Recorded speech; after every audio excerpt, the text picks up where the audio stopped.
રાજકોટ જિલ્લાના ઉપલેટામાં એસઓજી પોલીસે માદક પદાર્થોના ગેરકાયદેસર વેપાર પર મોટી કાર્યવાહી કરી છે. ચીખલીયા ગામના એક રહેણાંક મકાનમાં દરોડો પાડી પોલીસે 17 કિલો 342 ગ્રામ ગાંજો જપ્ત કર્યો છે, જેની કિંમત અંદાજે 8,67,000 રૂપિયા હોવાનું સામે આવ્યું છે. પોલીસે મુખ્ય આરોપી સહિત કુલ 3 શખ્સોની ધરપકડ કરી નશાના આ રેકેટનો પર્દાફાશ કર્યો છે. પ્રાથમિક તપાસમાં સામે આવ્યું છે કે આ ત્રણેય આરોપીઓ વેચાણના ઈરાદે ભાગીદારીમાં ગાંજાનો જથ્થો મંગાવ્યો હતો. પોલીસે એનડીએફ એક્ટ હેઠળ ગુનો નોંધી વધુ તપાસ શરૂ કરી છે. અને આ સમગ્ર કાર્યવાહી અંગે શું માહિતી આપી છે ધોરાજી ડિવિઝન એસઓજી સિમરન ભારદ્વાજે. ચાલો સાંભળીએ તેમની આ ખાસ વાઇટ. રાજકોટ ગામે પોલીસ દ્વારા માદક પદાર્થોની ગેરકાયદેસર વેપાણને સંપૂર્ણપણે નાબૂદ કરવા માટે એક સતત ઝુંબેશ ચલાવવામાં આવી રહી છે અને આ ઝુંબેશના ભાગરૂપે રાજકોટ ગ્રામ્યની એસઓજીની ટીમ દ્વારા ઉપલેટા પોલીસ સ્ટેશન વિસ્તારમાં એક મહત્વપૂર્ણ અને પરિણામલક્ષી કામગીરી કરવામાં આવી છે.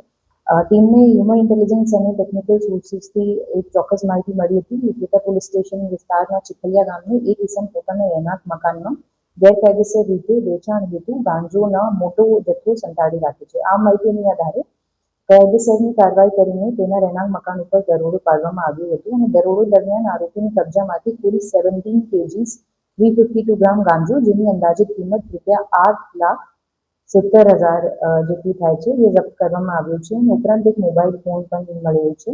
આ અંગે ઉપલેટા પોલીસ સ્ટેશન ખાતે એનડીપીએસ એક્ટ હેઠળ ગુનો નોંધવામાં આવ્યો છે અને મુખ્ય આરોપીની ધરપકડ કરવામાં આવી છે. પ્રાથમિક તપાસ દરમિયાન આ ગુનામાં અન્ય 2 આરોપીઓ સામે આવે છે, જેમાંથી એક નવાજ અશરફભાઈ મદરા રહેવાસી બાયાવદર અને વસીમ ઇકબાલભાઈ રફાઈ રહેવાસી ઉપલેટા શામેલ છે. ત્રણેય આરોપીઓ પોતાની આર્થિક લાભ માટે ગાંજાનું વેચાણ કરતા હતા.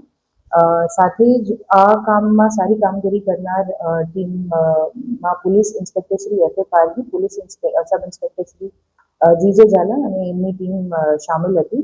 સાથે જ હાલ આ તપાસ પીઆઈ શ્રી બી.આર. પટેલના